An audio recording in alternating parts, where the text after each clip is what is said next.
there was a broken border policy. Now that we have an individual that came into the country illegally, was released on his own recognizance, and then just went on a crime spree. So now the consequences of an open border reverberating yet again. A previously deported illegal immigrant accused of shooting an off-duty CBP officer in the face. It happened Saturday night around midnight in New York City, and Kristi, Noem, DHS Secretary, set to give an update a few minutes from now. And that will be our lead story on a Monday. Hope you enjoyed the weekend. Dana's got the week off. I'm Bill Hemmer, live here in New York City. And Jillian, take the train or the plane? Always train. Always train. Flights are not reliable, Bill. I got you. Good morning. Never fly from D.C. to New York. Great to be with you. I'm Jillian Turner. This is America's Newsroom. So the victim is in stable condition. We just learned Secretary Noem left the hospital a moment ago after visiting that officer. He was off duty at the time. Video shows the suspect and another man approaching him on a scooter. The suspect then tries to what looks like rob him at gunpoint. The agent pulls out his own gun. They both exchange fire. That agent managing to wound the suspect.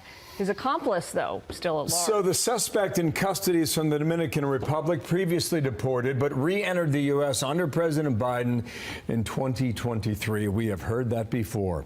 He's wanted in Massachusetts on kidnapping and weapons charges as of today.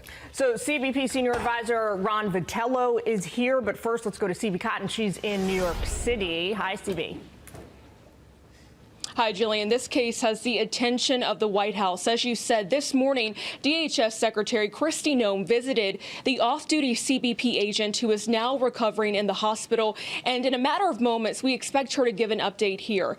Investigators say right now they don't believe the off-duty agent was targeted for his job. But White House leaders are sounding off about the suspect who was here in the country illegally with a lengthy rap sheet. DHS tells us that Miguel Francisco Mora Nunez is a Dominican national. Investigators say his crimes include grand larceny in 2023, assault and criminal contempt in 2024, and armed robbery in 2025. Officers say late Saturday night, the off-duty agent fought back after realizing Nunez was trying to rob him in the city's Fort Washington Park. Surveillance video appears to show the suspect and another man roll up on a moped. One of them approaches the victim, who is sitting with a woman near the water.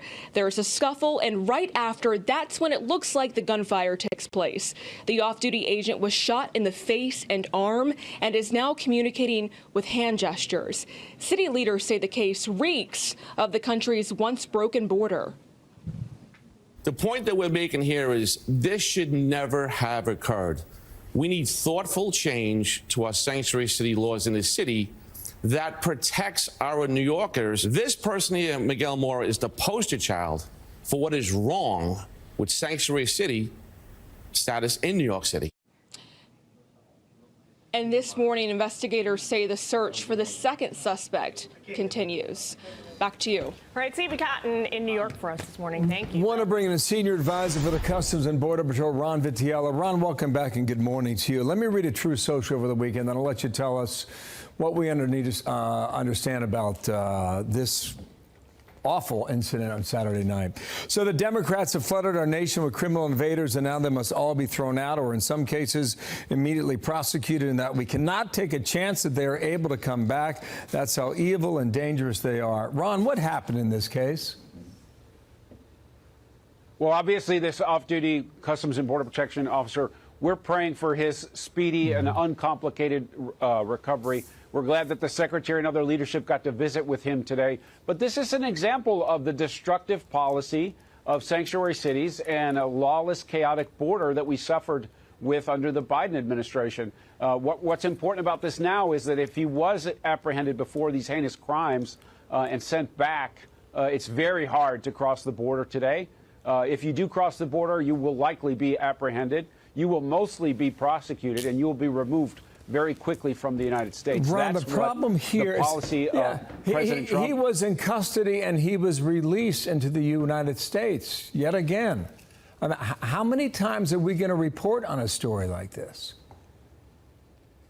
It is unfortunate. This is, you know, he has a criminal record in Massachusetts, so he was in custody and in some jurisdiction there. Massachusetts is a sanctuary state. New York also had charges against him, so he was likely released from a jurisdiction in or near the city. And this is what happens when you have a lawless, chaotic border in the previous administration and these destructive policies that prey upon people that live in these cities and towns and allow criminals to be sanctuaried even though they're in the country illegally. This is the most preventable crime in the United States that occurs. Somebody that should not be here, that's committing crimes against the citizens and the communities in which they live. Ron, the numbers don't lie. Joe Biden caught and released under his term 1.8 million. Donald Trump, so far, 6 months into a second term, 7. That is remarkable. Over the weekend, we learned a little bit more about this raid on a Home Depot in Sacramento, Northern California. 11 were taken into custody. And now we learned that 5 of the immigrants arrested had prior criminal histories. What should we know about this now, Ron? Well, this is another example of what the danger and the risks that we all face with having an uncontrolled border and people in the United States that have not been invited here. They were not inspected at the border. They were not vetted when they were released at the border. And they're all amongst us. And so this is an example of the criminal activity that takes place in these groups. And so it puts to rest the nobility of people. Everybody that comes across the border is looking for a better life. Some of them are criminals. Some of them are very dangerous, and they have to be found and removed from the United States as quickly as possible. Right. That's what's underway now, so I'm proud of the stops that those agents made, and those threats do not exist in the Sacramento area anymore. Ron, last question here. We're waiting on this briefing. It's going to happen in about 30 minutes. Kristi Noem's there, Tom Homan. What do you expect they'll tell us?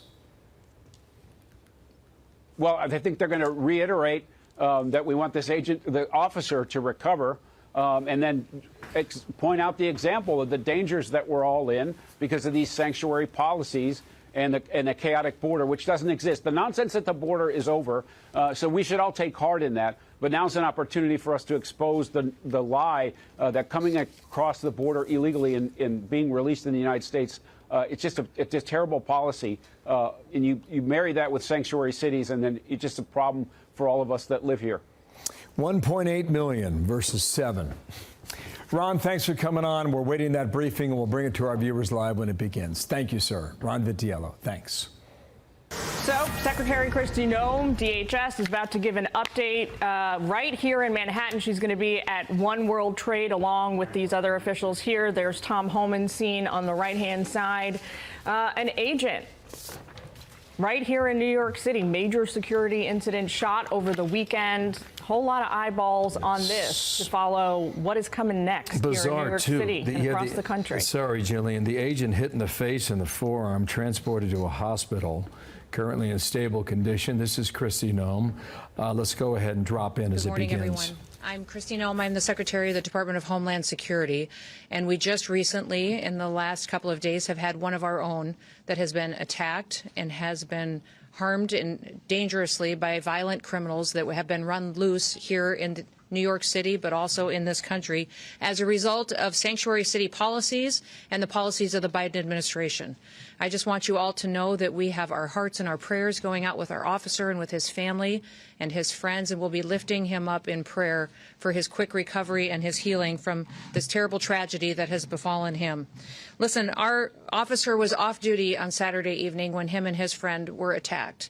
They were attacked by 2 individuals that were set on robbing them, and thankfully he had his service weapon with him and was able to defend himself and his friend and injured one of those individuals that was trying to do them harm.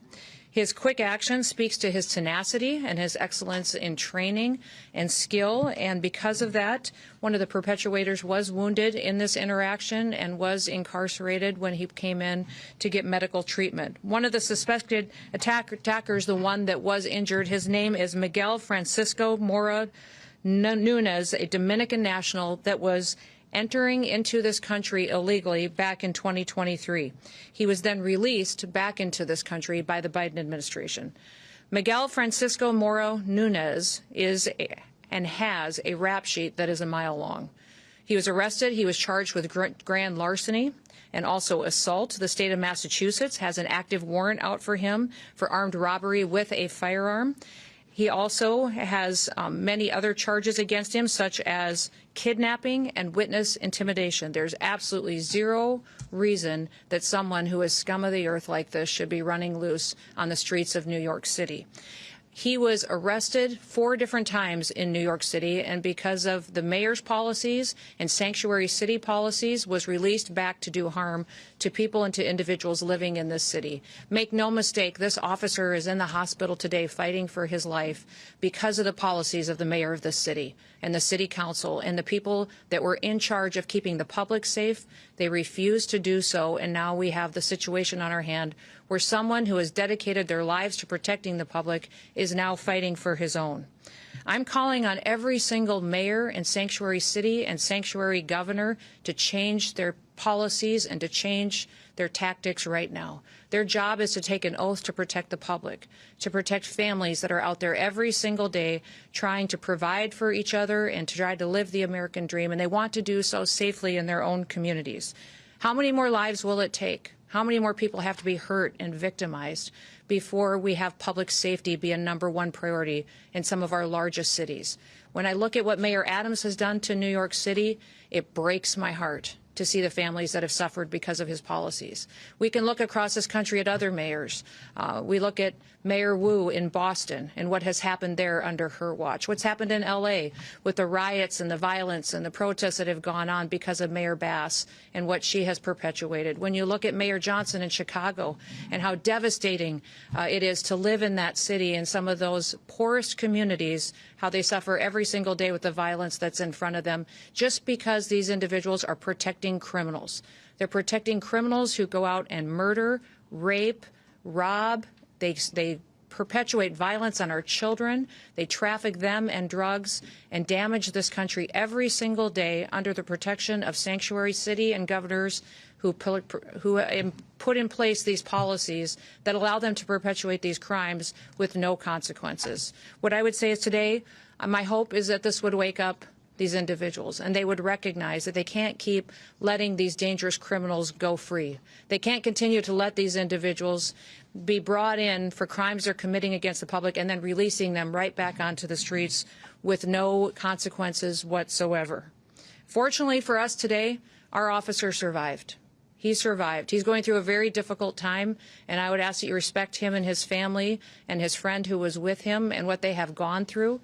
But I would also say that we can't guarantee that the next victim of these dangerous criminals will be treated the same or will be able to get through this dangerous situation. We were able to bring the second individual in and have detained him as well, and he will face consequences and hopefully strong prosecution for his crimes and his involvement on Saturday night.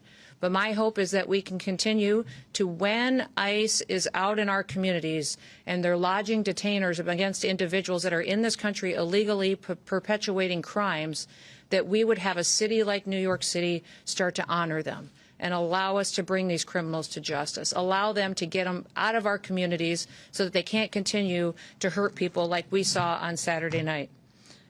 We still have a lot of work to do.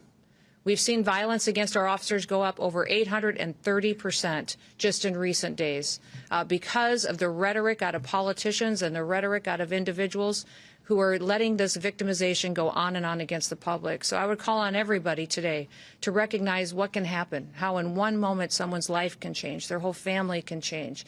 And it is happening every day across this country. And this officer and his family, while today they are suffering, they still continue to serve the public and recognize that they want to go back out and make sure that they're doing all that they can to uphold the rule of law in this country.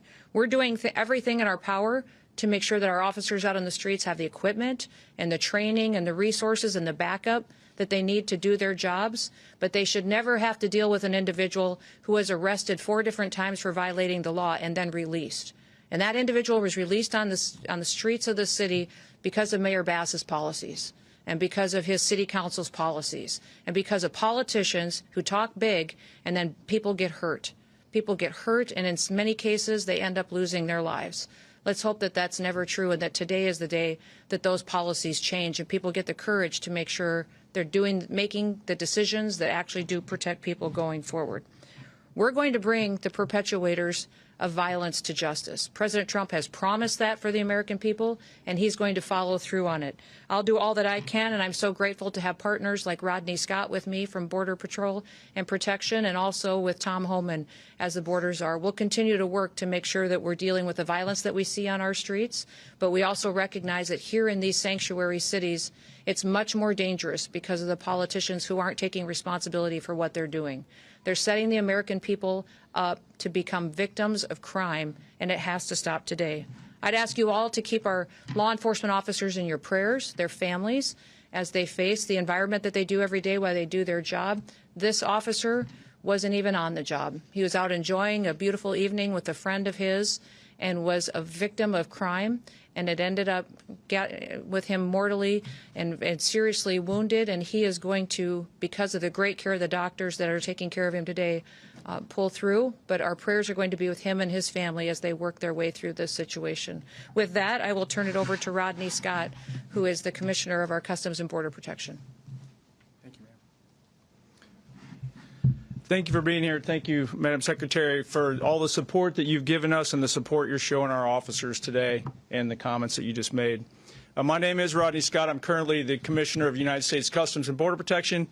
But as I talk, I want you to remember that I was also the Chief of the United States Border Patrol until 2021. I want to really start by thanking the medical personnel here in New York City at the hospital, the EMS workers, and even the guys behind me in blue that have shown tremendous support to our officer and to his family as well. We should not be here today. The reason these two assailants are inside the United States today is because of failed border policies by the Biden administration. I personally warned the Biden administration against their open border policies in 2021. I was ignored, and exactly what I predicted, many of us predicted, happened. Total chaos along the border. These two individuals, the two assailants, were released into the United States after being apprehended because of failed policies. President Trump stepped up and fixed those failed policies on January 20th of this year. With the support from Secretary Noem, we now have one of the most secure, we have the most secure border that I've ever seen in my entire lifetime. Much of that resolution was by fixing failed policies based on facts and evidence. Sanctuary city policies across this nation and some of these, and even states in some cases, are failed policies. The facts and evidence are there in front of you. It's time for local leadership and state leadership to step up to the plate like President Trump did, acknowledge crime as crime, acknowledge the fact that there's no global information system where we can vet these people coming into the United States. We do not know who they are, and we have to have border security where we simply know and control who and what enters our country, just like we do our homes. This should not be political. I'm calling on all state and local leaders to step up to the plate, get rid of these sanctuary city laws, and simply enforce the laws on the books. Work with your federal agencies so that we can actually root out these criminals from our neighborhoods. Last but not least, I should have said this up front, thoughts and prayers for our officer and his family, and I would ask that you keep them in your thoughts and prayers as well. Thank you for your time, but please remember this. This was 100% preventable. It was caused by bad policy, and it can be fixed with good policy. Thank you.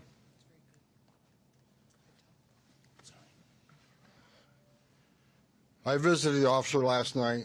Of course, he was heavily sedated, so I didn't have words with him, but I did talk to his family. They're devastated. It's just a shock to the soul when you walk in and see that young man laying there. Secretary said it, Rodney said it, sanctuary cities are sanctuaries for criminals. Hard stop. I've been doing this since 1984. I've never seen a situation where I see it today. New York City, how many times do you want to see NYPD attacked by illegal alien criminals in this city? Now a federal officer. How many citizens in this city have been attacked by illegal aliens in this city? You see the polls. Everybody agrees we should be arresting public safety threat illegal aliens, but you got a city council here that locked us out of Rikers Island. Are you kidding me? So an illegal alien in Rikers Island we can't talk to, we don't have access to. That makes the city unsafe. Every sanctuary city is unsafe. I'll say it again, sanctuary cities are sanctuaries for criminals. And I'm going to work very hard with Secretary Noem to keep President Trump's promise and his commitment several weeks ago that sanctuary cities are now our priority. We're going to flood the zone. You don't want to let us into jail to arrest a bad guy in the safety and security of a jail. You want to release him into the street, which makes it unsafe for the community, makes it unsafe for the officer, makes it unsafe for the alien. And anything can happen on a street arrest. So what we're going to do, we'll have more agents in New York City to look for that bad guy.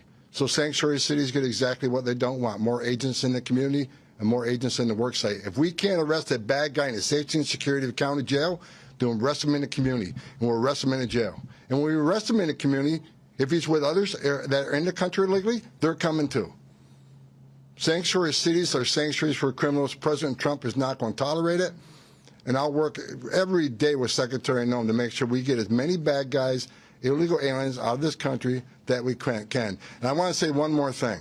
I'm sick and tired of reading in the media every day how ICE is not doing what the Trump administration has promised, that we're not arresting criminals, that most of the people we're arresting are not criminals. I look at the numbers every day. The numbers I looked at the other day, 130,000 arrests and 90,000 criminals. Do the math, that's 70%. And who are the others? Others are those who have final orders, who had due process at great taxpayer expense. A federal judge ordered them removed, so ICE's job is to remove them. Who are the rest of the people? National security threats. Under Secretary Noem's leadership, they've arrested several hundred Iranian nationals. National security threats. They may not have a criminal conviction, but they need to be detained. They need to be arrested and taken off the streets of this country. Then I read another story about how most people in ICE detention aren't criminals. Now the story is, how bad of a criminal they have to be. I saw a story the other day. Only 1% of the illegal aliens removed were murderers. Are you kidding me? Being in the country illegally is not illegal anymore? You got to commit a murder to be deported? If you look at ICE detention, I'll say it again. Look at detention. Who's in detention? I looked at the numbers this morning. A majority are criminals, have criminal history. Who are the rest? Final order cases, who a judge ordered removed. The others are expedited removal. By federal statute, demands they be detained. So for the media out there, let's try telling the truth about the men and women of ICE and the men and women of the Border Patrol. I wore that uniform. I was an ICE agent. These are the finest men and women in this country that put their lives on the line every day for this country. I buried Border Patrol agents. I buried ICE agents. Luckily, thank God, we're not burying one today. Enough. I love the men and women of ICE. I love the men and women of the Border Patrol. They're finally doing the job they took an oath to do, and they got a great leadership of Secretary Noem, who's going to enforce the law without apology. I appreciate your leadership, man. That's all.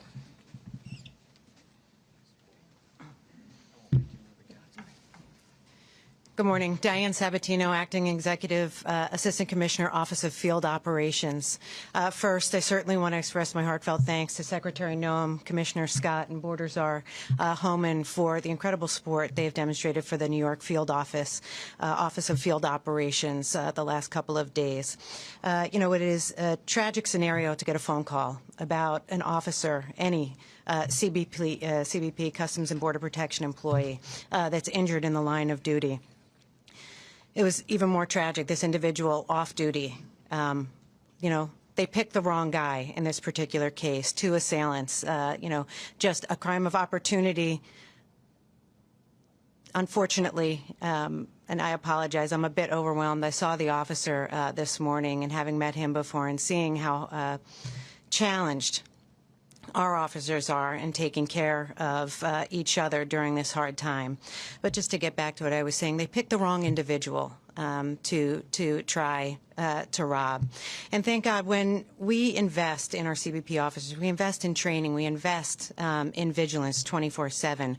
Our officers and our agents stand watch 24/7 on the front line of the United States of America. And we'll take action, and we'll demonstrate that vigilance and dedication at any opportunity.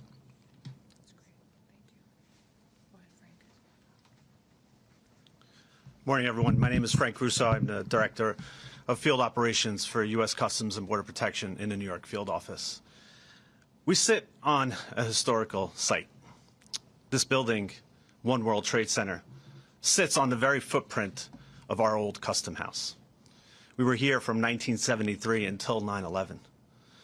The memorial fountains that sit outside this window remind us of the attacks on 9/11.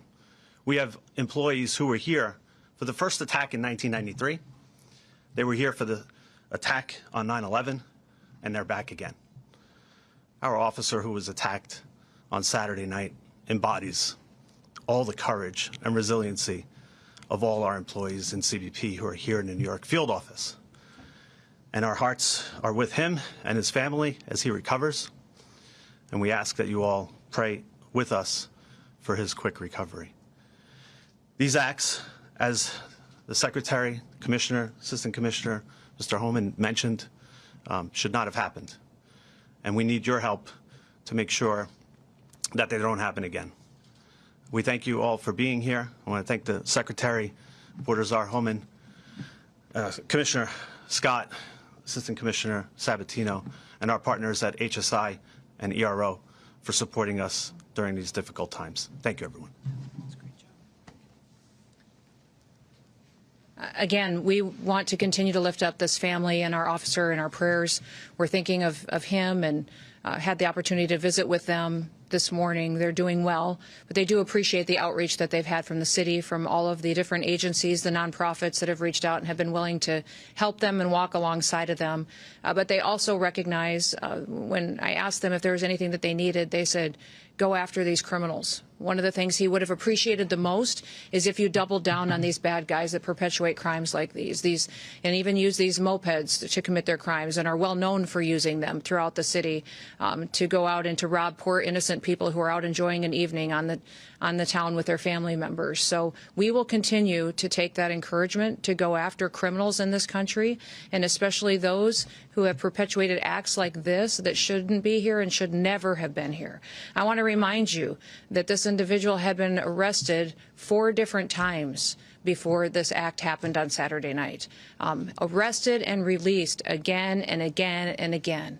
And what did we think was going to happen from policies like that? When you take a dangerous individual and you allow them to never face any consequences for the acts that they're perpetuating against the public, and then you end up in a situation that could have been prevented. So we're lifting that family up in prayer. We're going to walk alongside them, but also we're going to double down and make sure that these criminal, illegal aliens are not only off our streets, but they're out of our country. And that once again, America can be a country where the rule of law matters, where the laws apply to everyone equally, and never once is an illegal alien put above an American citizen or their safety and their opportunity to have the American dream. So with that, we'll open it up to any questions that you may have. Yes, sir. If you could talk about what you plan to do here in New York, talking about ramping up some of that enforcement, and 2, how do you make this push to get more ICE agents? I saw on social media the push to get back some folks who may have retired, folks who know how to do that work. What's it going to take to get them? Yeah, we've already had some retired agents that have indicated they'd like to come back and help. They love the opportunity to come back and work for an agency that's allowed to do its job.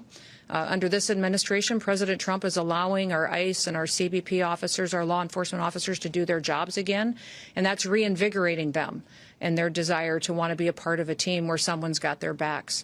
What we'll do in a city like this is we'll double down. We'll put more agents here. We'll put more personnel here. We'll give them more equipment, more training for situations where they may have to go into a dangerous neighborhood where local law enforcement won't be there to have their backs. And we'll continue to talk to the public about the truth of what we're doing. The media has lied over and over and over again about what President Trump has given us as direction to do in this country when it comes to criminal illegal aliens.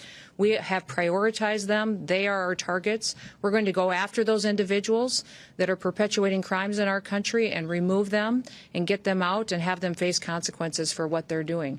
So what you will see when you have a mayor like this, a city council like this, that's allowing their people to be victimized, is that we will follow through on our promises. We'll put more people here, more agents, more resources, and we'll have more federal agencies deployed in task force models so that they can go out and do their operations and do them safely. Yes, sir. Secretary, on targeting violent people, Mr. Homan just said we're going to flood the community, and if there are people in the country illegally not accused of crimes, we'll pick them up too. We've seen outside immigration court here in New York City, people still with pending green card claims, pending asylum claims are grabbed right outside of court. So my question is this. I understand you say you're targeting mostly violent people. are you not undercutting your own argument when you arrest those other? Absolutely not. What we're doing is we're targeting those individuals that are perpetuators of crimes in this country, those who have final removal orders, those who have undergone due process and are needing to be removed from this country. We will do that. The biggest problem we have here in this city is that they don't honor our detainers, is that they're releasing people out of the court system, out of jails, and we have detainers against them, and local law enforcement isn't cooperating with us to honor those so that we can get these individuals off the streets. So we're going to continue to do that work every day, but it would be much safer for law enforcement, much safer for the public, if we could do it in partnership with local law enforcement. And we do that across the country. In so many states, we have agreements with city police, with sheriffs, with local law enforcement who partner with us to make sure our officers can be safe while they do this work, and we can clean up communities that are victims of crime. Unfortunately, here in New York City, it's a different situation, because here people play politics and then you have innocent people get hurt, and that shouldn't happen anymore. Yes, ma'am. So many of those arrests, yes, ma'am, not accused of criminals, if law enforcement, not accused of crimes, local law enforcement cooperate, that's what you're saying? It depends on if you're talking about those who have charges against them, those who have pending charges, those who have final removal orders. Those all continue to be our focus as well. Go ahead. Yes. Yesterday we learned the suspect, Miguel Francisco Mora Nunez, was once deported and then re-entered the country illegally through the Arizona border sector. Can you explain how and why that was able to happen? Well, if you look at what happened during the Biden administration, which is when he entered this country, was that basically anyone who crossed the border was granted an asylum and given a notice to appear in court, and he never did. Never showed up, of course, which was happened with millions of individuals who came into our country. And that's the task that we now have under the Trump administration, is cleaning up the ramifications of that invasion of our country. Remember, people came to this country through an open border and those policies that were terrorists, suspected terrorists, people who were violent criminals from across the world, individuals who were emptied out of prisons and mental institutions, and they came to this country, and Joe Biden and his administration just opened the door and let them flood in. The individuals that perpetuated this crime and violence against our law enforcement officer on Saturday night and his friend were two of those exact same type of individuals that crossed the border under those policies. They shouldn't have been here. They had been arrested in the past and released again. I'm thankful we have a president now who's not going to allow that to happen anymore. Yes, sir. The arrest of the second suspect, what's his immigration status? He's an illegal in this country as well. And so he has been brought in. Excuse me? Can you tell us more about when he was detained? He was detained earlier today and was brought in. It's a case that we will continue to work, but he was a part of this robbery on Saturday night, and hopefully he will face full consequences for being a part of that. Entered under Biden also. He did. They both entered under Joe Biden's policies, and we're grateful for the work of our HSI individuals who were able to go out there and partner with other agencies to bring him in this morning. Yes, sir. Are there going to be any federal consequences for, I mean, you clearly laid the blame at the feet of our mayor and our legislature. And your city council. And our city council. Yes. Are there going to be any federal consequences for courts that continue to release migrants who are not only here illegally, but have committed or are charged with committing violent predicate felonies? Well, I just want them to know that we will use every tool at our disposal that we have the authority to under the federal government to bring safety to the people of New York City and to other sanctuary cities across this country. One thing I would encourage the public to do is to continue to speak out for safety, for the ability to walk their kids to school in the morning, for the ability to sleep at home at night safely and not have to worry about violent crime happening right outside of their doorsteps. I've been here in the city several times doing different operations with our ICE officers, with HSI officers, and it's amazing to me how you can be out on the street early in the morning while we're incarcerating many of these individuals who perpetuate violent crimes, and the citizens who live in those neighborhoods walk by us and they say, "Thank you. Thank you for being here. Thank you for helping us. Nobody would help us, and we've had to live like this for years. Thank you for giving us the chance to be able to walk down our street again without having to worry about who's going to attack us, who might hurt our children, or what might happen to our small business today." That's our mission every day, is to make sure that we're not going to do what Joe Biden did, or what these sanctuary politicians do. They decide who has to be a victim and who doesn't be a victim when they pick and choose who they're going to uphold the law against and who they're not going to. And many times their policies have treated illegal criminals better than they have U.S. citizens. It's wrong and it needs to stop. And this situation on Saturday night where our officer was shot and wounded and hurt and is in the ICU right now in the hospital fighting for his life, that had to happen because it shouldn't have happened. It wouldn't have happened if we would have had the right leadership in this city. Yes. Hi, I'm Elaine with the New York Times. I'm curious, which sanctuary city policies do you think would have prevented this from happening? And was there an ICE detainer for the man who was arrested? I can't speak directly if there was an ICE detainer out against this individual right at this time, but he had been arrested 4 different times, had several charges against him. If you remember, I spoke about his charges in Massachusetts as well. For kidnapping. He had charges against him for larceny. This individual should have been deported and never been in this country. And that is one of the individuals that should have been prosecuted for his crimes. And then he would have been on our radar and we would have been able to remove him. And if I could, there was a detainer. Yes. But the issue, as the Secretary said, he was arrested at least 3 or 4 times by NYPD. But they're not allowed to work with ICE on your sanctuary city policies. That's what the Secretary's getting to. Cops should be working with the cops. This should be a nonpartisan issue. Cops working with the cops to keep New York safe. We're not asking them to be immigration officers. We're asking them to help us remove public safety threat illegal aliens from this country. But NYPD is not allowed to do that, and that's exactly what happened in this case. Have you spoken with Mayor Adams about this, and what was his response? We have spoken with him about the policies before and asked him to change those policies. There's times that the NYPD, and I believe that's still in place, that if one of our officers is in jeopardy, they're still backing us up on that, but not doing operations with us, which does happen in many other cities and other jurisdictions. We wish we had that kind of partnership with Mayor Adams, and I know you guys have got a leadership election in this country or in this city that's going to be happening soon. Boy, start looking at the candidates today and see which one is going to start making this city safer, because you've got a mayor today that could have done better, and maybe he'd have more support today if he'd have put his people first. If you look at Commander Shell of NYPD did an op-ed last night that I read, and I saw him doing an interview this morning. He's got 4 decades NYPD. Even he spoke up, said this should never have happened. NYPD should be working with ICE on criminal aliens. Do either of you endorse any of the candidates for mayor? No, that's not what we're here today about. We're here today to focus on our officer, his family, and to make sure that everybody understands that this didn't have to happen and that we want more cooperation out of local law enforcement so that we can get dangerous, criminal, illegal aliens off of our streets. Who's talking? Yes, sir. I see Mr. Clayton here. You intended to take this case federal. Jay, would you like to start?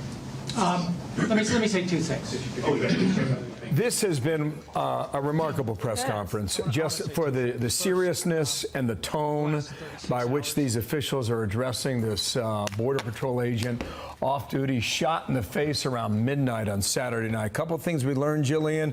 He had been arrested 4 times in New York City, has a record in the state of Massachusetts as well.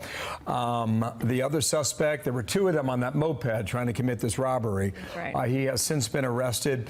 Kristi Noem said he's got a rap sheet a mile long calling on every mayor and governor in America to protect the public, and specifically calling out the sanctuary city and sanctuary state policies. Tom Homan at the end talking about cops need to be able to work with cops in this city, across the country. Reminder, Bill, that it was just Friday. We were talking and reporting on how violence targeting ICE officers is at more than 800% right now. Yes, that's right. Yeah. I mean, this speaks to that.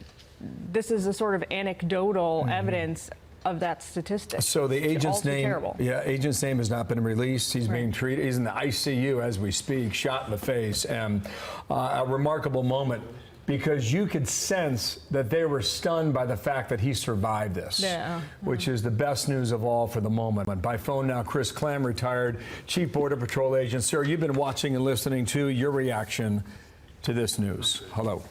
Well, Bill, good to be on, and I echo your sentiment. This is a very, very forceful and direct press conference. I fortunately have worked and known with 4 out of the 5 speakers this morning, the commissioner, the border czar, both Frank and Diane from OFO.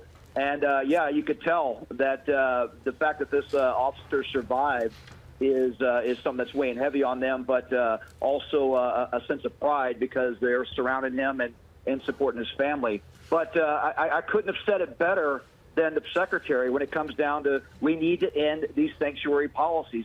We've talked about this on your show, and you've known me for a couple years now. It is about public safety and national security, and this is a prime example of why we have to have an end to these sanctuary policies because, like Tom Homan said, they only are sanctuaries for the criminals. And this, what we're talking about today, is an exact example of why we've got to end this. And one last thing, I hosted Mayor Adams' team back in 2022 in my office in Yuma, and we explained to them exactly what was happening, what happens when you catch and release, and that we don't have a global vetting system, as Commissioner Scott mentioned. And this is a result of it. They had a chance to cooperate, and here we are a couple years later, and we have thank goodness we don't have an officer that was killed, but we got one that was seriously wounded. We've got to step up. We've got to support our men in blue and our ICE agents and our Border Patrol agents and everybody there. This has got to end. Chris, the CBP Assistant Commissioner, when she was speaking a moment ago, called this a crime of opportunity. They say there is no evidence at this time that this was a targeted attack, meaning that the suspect knew he was shooting an agent at the time. What do you make of that? Yeah, I don't disagree with that at all. Look, it shouldn't matter who the victim was. It's the fact of who the criminal is. The illegal alien that was caught and released in this country is still continuing to cause havoc and been released 3 or 4 times. So, again, it's unfortunate that it was one of our own, CBP officers, but it doesn't matter. It was an American citizen. It was somebody that was, a victim of a crime perpetuated by an illegal alien who was caught and released under the 4 policies of the previous administration. Chris Clem, thanks for checking in. Want to bring in former DHS advisor Chuck Marino. Sir, welcome to our coverage. I think it's remarkable that our viewers can see on screen the video from DHS. Remarkable that we have this, and you can see the muzzle of the gun fire in the darkness of a Saturday night in New York City. Sir, your reaction to what we just heard? Well, I think the secretary and the rest of her team got it exactly right. This is predictable and preventable under sanctuary cities and the policies that defy common sense when it comes to keeping the American citizens safe and communities safe. Look, if you had to give this press conference a headline, I think it's a good one, and that is the gloves are finally off from this administration when it comes to sanctuary cities. And Mayor Adams, in this case, deserves to be publicly embarrassed the way he was by this press conference because of these policies that do nothing but endanger the city. These migrant gangs are running New York City. This is a fact. In this recent incident, it was an off-duty CBP officer. Tomorrow, it will be somebody else. These stories are going to continue. The NYPD knows that these policies don't make sense, just like the rest of law enforcement and other sanctuary city locations. They are being politicized. They are being prevented from working alongside ICE. And now, as Tom Homan said, ICE is forced to go it alone in these sanctuary cities and flood these cities. Yeah, Chuck, thank you for taking time with us. We appreciate hearing your insight. We will, of course, keep tracking this story all morning long. And there is more to this story, too. Bill Malusian's reporting that these 2 individuals were also the suspects in a crime committed in the Commonwealth of Massachusetts back in February, and that may have been the time when they acquired the handguns that they used on Saturday night. How can sanctuary cities exist in America? They literally are giving violent illegal immigrants the protection to harm and even kill Americans. At this hour, 3 illegal immigrants are in custody for horrific crimes in Democrat-led cities. The violence is fueling even more criticism of soft-on-crime policies, which perpetrate a dangerous new chapter of catch and release. I'm Harris Faulkner. You are in the Faulkner Focus. In Chicago, police arrested an illegal alien for allegedly hiding a woman's body in a bleach-filled container for nearly 2 months. Investigators say they believe she died of a drug overdose. The suspect, again, was here illegally, but under Illinois law, nothing apparently was enough to hold him. He was let go after his first court appearance just this spring. Now the feds have him in ICE custody. And in sanctuary New York City, 2 illegals are in custody for shooting an off-duty Border Patrol officer. One of those suspects was previously deported and was arrested 4 times before this happened. He was released without bail every single time. Here's Homeland Security Secretary Kristi Noem. There's absolutely zero reason that someone who is scum of the earth like this should be running loose on the streets of New York City. I'm calling on every single mayor and sanctuary city and sanctuary governor to change their policies and to change their tactics right now. Their job is to take an oath to protect the public, to protect families that are out there every single day trying to provide for each other and to try to live the American dream, and they want to do so safely in their own communities. Secretary Noem, and you see off her left shoulder, right screen, was the border czar, Tom Homan. They're both here with their teams and have visited already that Border Patrol officer who is in the hospital. Tom Homan describing it as just heartbreaking.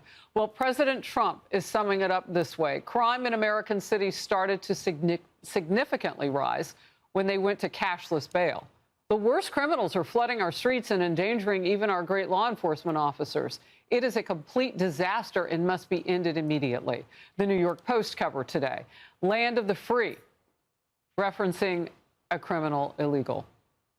CB Cotton in New York City reporting the details. CB. Hi, Harris. This morning, DHS Secretary Kristi Noem slamming some of the leaders in the nation's largest city, saying this attempted robbery that's left a CBP agent shot and injured is what happens when sanctuary city policies are allowed to continue. My hope is that this would wake up these individuals and they would recognize that they can't keep letting these dangerous criminals go free. They can't continue to let these individuals be brought in for crimes they're committing against the public and then releasing them right back onto the streets with no consequences whatsoever. DHS says both suspects are Dominican nationals now in custody. The agency says both men entered the country illegally under the Biden administration and have lengthy rap sheets. Federal sources tell Fox both men were even caught on video during an armed robbery in Massachusetts. Secretary Noem says they were repeatedly arrested and released before ICE agents could take them into custody. We learned today federal prosecutors are now pursuing charges against both men for their role in the attempted robbery of that off-duty CBP agent late Saturday night. That agent is now recovering at the hospital. Investigators don't believe the agent was targeted for his job, but both Noem and border czar Tom Homan have visited the officer and praised him for his bravery. And Homan had this warning for sanctuary cities. Expect more ICE agents. Sanctuary cities are now our priority. We're going to flood the zone. You don't want to let us into jail to arrest a bad guy in the safety and security of a jail. You want to release him into the street, which makes it unsafe for the community, makes it unsafe for the officer, makes it unsafe for the alien. And we're monitoring to see what charges may be filed today. Harris. CB, thank you very much for getting us started. Ben Dalmanesh, the Spectator's editor-at-large and Fox News contributor, is in Focus Now. Look, Ben, this is going to hit every politician in this city of New York and in sanctuary cities across the country. And that seems to be the only thing they really pay attention to. It really does, Harris. And unfortunately, I think that it's events like this that illustrate for us the terrible consequences of the decisions that have been made by blue state and blue city politicians across this country repeatedly when it comes to allowing this type of criminal element to run rampant throughout our cities in ways that don't just endanger, the people. They don't just endanger the folks who are just trying to go about their daily business. It endangers everything about our structure and our way of life. I think that this is something that is truly almost an act of terror against community, against neighborhood, against belief that you can walk along our city streets and neighborhoods without being threatened by people who should not even be here in the first place, people who are capable of incredible criminal acts. Look, I read with disgust this story about this horrible person who apparently, put this woman in a bleach barrel for 2 months. I mean, these are not the kind of people who we want in our neighborhoods. And so to accept this democratic fiction that everyone who is here illegally is somehow just some migrant worker trying to make their way and find their way within the American dream and that kind of thing, it's absolute BS, and we shouldn't accept it. These are not people who should be here. We should be finding them, we should be rounding them up, and we should be deporting them as quickly as possible. And frankly, I think that the key reason that Donald Trump is the president of the United States today is because he understood this during the 4-year period where we saw the rampant illegal nature of the border under Joe Biden. Yeah, I mean, you didn't want to forecast this because it's heartbreaking, but it was kind of a sequitur. You treat the illegal aliens who are here committing violent crimes as though they are the victims, and this is what you get. Mayor Eric Adams visited this Border Patrol officer, and so far, silence from Democratic mayoral candidate Zoran Mamdani. He's had some choice words for ICE agents, as we know, in the past, and would love to defund the police. His campaign website, under the Trump Proffing NYC tab, says Mamdani will ensure our immigrant New Yorkers are protected by strengthening our sanctuary city apparatus, getting ICE out of all city facilities and ending any cooperation, increasing legal support and protecting all personal data. He's also posted on social media about ICE spreading fear. New York City will not stand for it, he said, and pledged when he becomes mayor, the NYPD will serve the public safety of New Yorkers, not assist Trump's ICE agents tearing apart families and spreading fear through our neighborhoods. And these anti-ICE policies go all the way back to when Mamdani was running for state assembly in 2020. By the way, I want to mention, we haven't heard from him. He did post going into the weekend that he'd be on an extended vacation in Uganda visiting his family. Now, this is interesting. His name is all over everywhere, and he vanishes, basically. He told us where he's going, but he's not, not all over social media the way he had been. So I'll get your take on that in a moment. But he's going to break the city if he becomes mayor. I think that this is a situation where Mamdani has almost intentionally removed himself from the situation in a moment when so much more attention is being paid to the radical policies that he's endorsed over the past and that he's continuing to endorse. I also think that this current moment, and I know that you've seen the images of all the different people who haven't endorsed him yet. I think this particular moment is an indictment of Chuck Schumer and Hakeem Jeffries. Their inability to stand up against this type of radicalism within their own party is something that should be very easy for them to push back against. It should be very easy for them to come out and say, no, we're not in favor of globalizing the intifada. We're not in favor of targeting ICE agents. We're not in favor of, backing elements within our own ranks that want to defund the police, that want to remove them from our homes and our neighborhoods in ways that only make people unsafe. And that's something that should be very easy for them to say. And the fact that they can't say it is one of the reasons why the Democratic Party is going to continue to be a minority party in this country. It's just so easy. If you can find a Democratic politician who's in favor of cops and the Bible and the flag and the military, they're going to be the next leader of that Democratic Party. But they can't find that because it increasingly seems like the next element of the young generation within that party, they don't believe in any of those things. Well, look, it just got a whole lot more difficult for Mamdani when he does decide to come back to America from visiting family in Uganda, because he's coming back to a storm now that really pushes against his idea of not working with ICE. He's going to get people killed. Your last thought. I just think that this is a situation where the Democratic Party needs to understand if they want to be a majority party, if they want to be some party that appeals to the middle of America, they're not going to be able to be a party that includes the likes of Zohran Mamdani. They're going to be the kind of party that says that is something that does not exist within our ranks, and it's not something we're going to accept. It's certainly not something we're going to endorse. And as long as they do not understand that, they are going to be a minority party in this country because the American people are going to reject it as the nonsense that it is. Yep, the number of independents growing by the day in New York City. Ben Domenech, great to see you. Second suspect has now been arrested in New York City, according to DHS Secretary Kristi Noem, for the alleged shooting of an off-duty CBP agent. Both suspects now in police custody. For more on this, let's bring in the acting ICE Director, Todd Lyons. Here's what Secretary Noem said upon the arrest of the second suspect. The second suspect involved in the shooting of the CBP agent was caught by ICE early this morning. Christian Ibar Barreau is an illegal from the Dominican Republic. He entered the country illegally in 2022 under the Biden administration and was ordered for final removal in 2023 by an immigration judge. He has a criminal record in New York City, and detainers were ignored thanks to Eric Adams' sanctuary city policies. He was arrested for reckless endangerment and larceny and was released before ICE could get him off the streets. I mean, it's the first time we've heard of this in this particular situation, but how many times have we heard this story about an illegal alien comes in the Biden administration, is paroled into the country, commits a crime, somebody's either dead or severely wounded? Yeah, John, that's the scary thing, too, right, is, you know, we're so thankful that the CBP officer is going to be okay. We pray for him and his family. But what if this was just a normal person out there on the river at night? We wouldn't know about this. Hey, these two illegals could have killed an innocent person or two people at this point.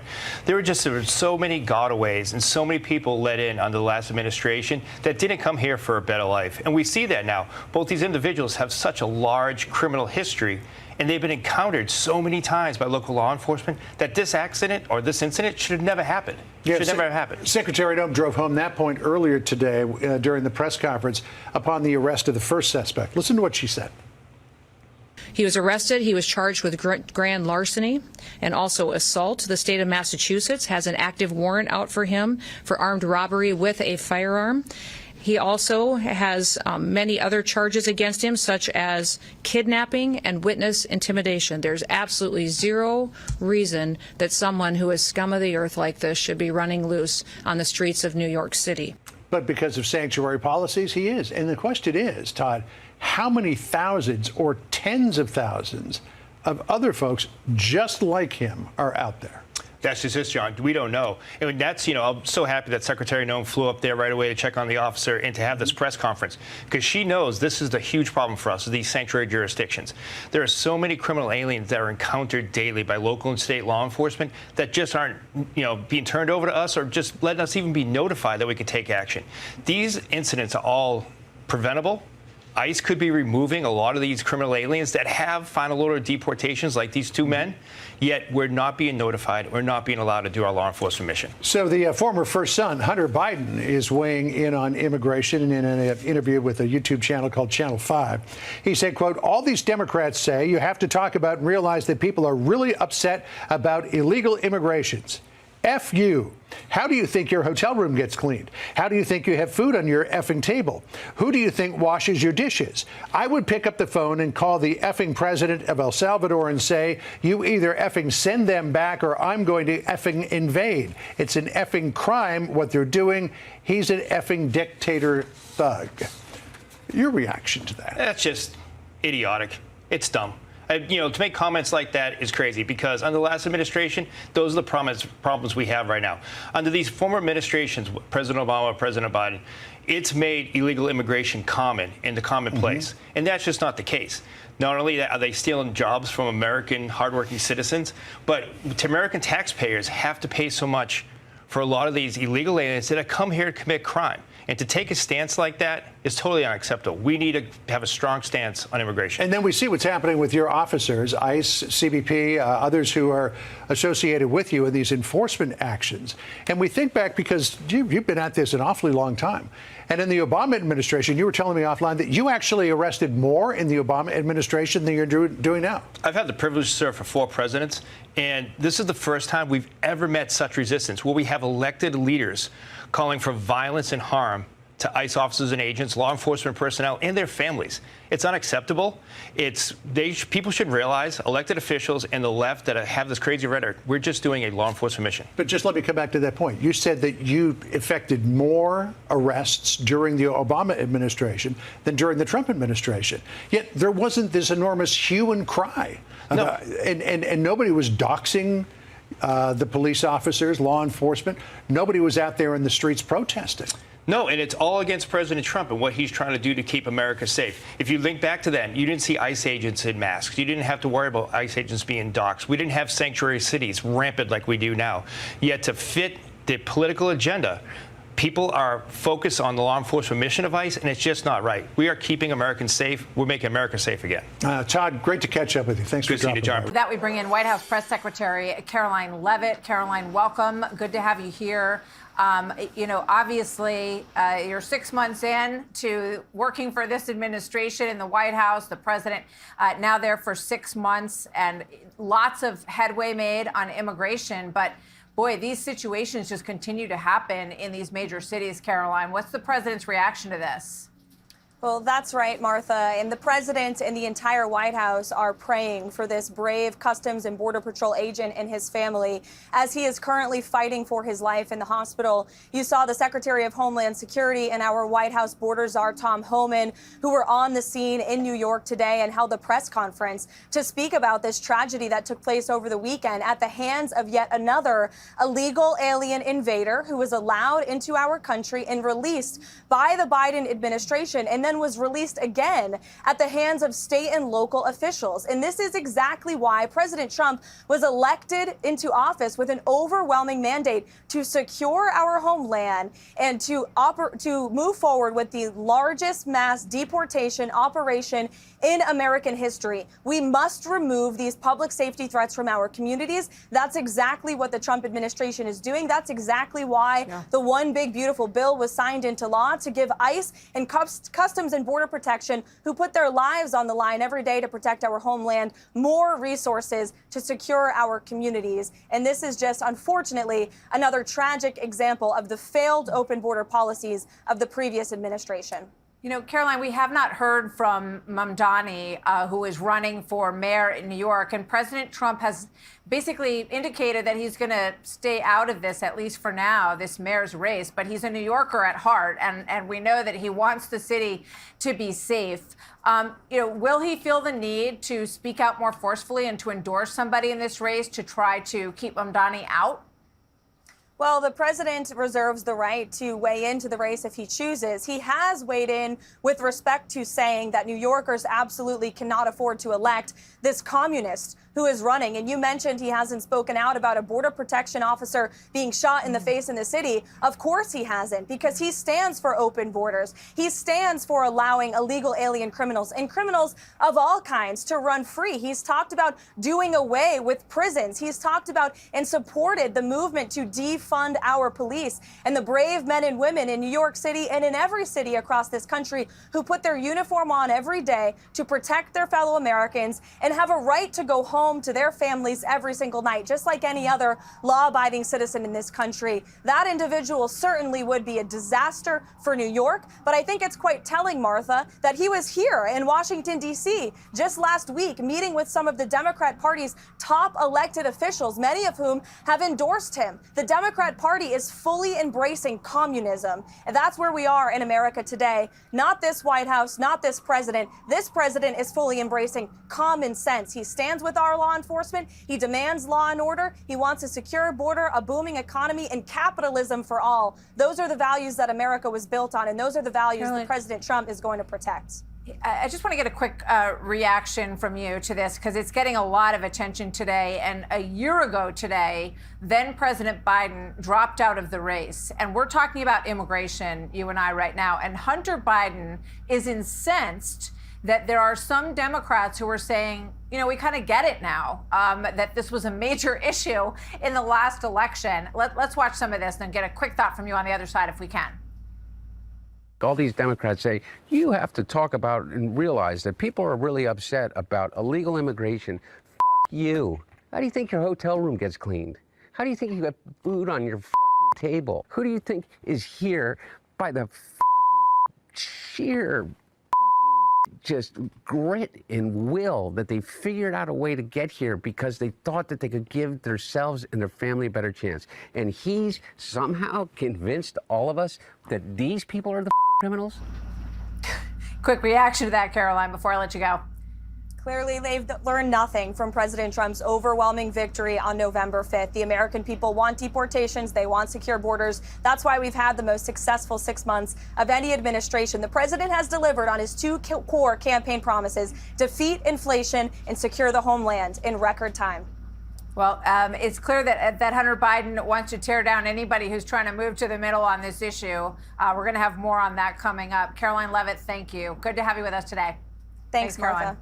There's absolutely zero reason that someone who is scum of the earth like this should be running loose on the streets of New York City.